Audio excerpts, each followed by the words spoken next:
Kalian lahir menjadi pelatih-pelatih muda yang mempunyai karakter, penampilan, pengetahuan, keterampilan, serta hasrat yang kuat untuk menularkan pengetahuannya, keterampilannya, pengalamannya kepada anak buah kita.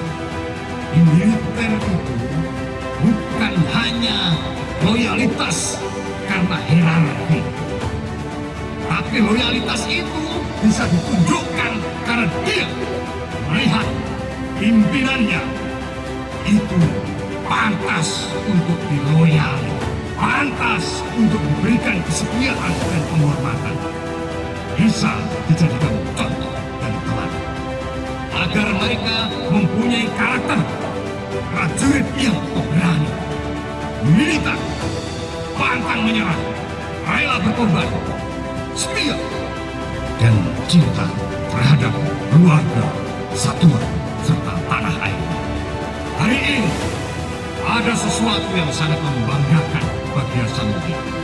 Bahkan kita sudah mencatatkan sejarah kehebatan Hasanuddin. Saya yakin itu karena kita mempunyai panglima yang tepat, komandan yang tepat, pelatih yang tepat, sehingga melahirkan pasukan, melahirkan prajurit yang efektif.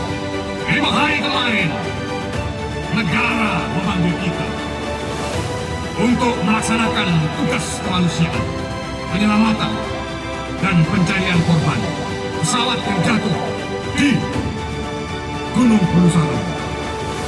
Cuaca medan sangat ekstrim. Bahkan prajurit kita mampu, sanggup untuk menuruni tebing yang sudutnya hampir 90 derajat. Dan itu adalah kita, prajurit!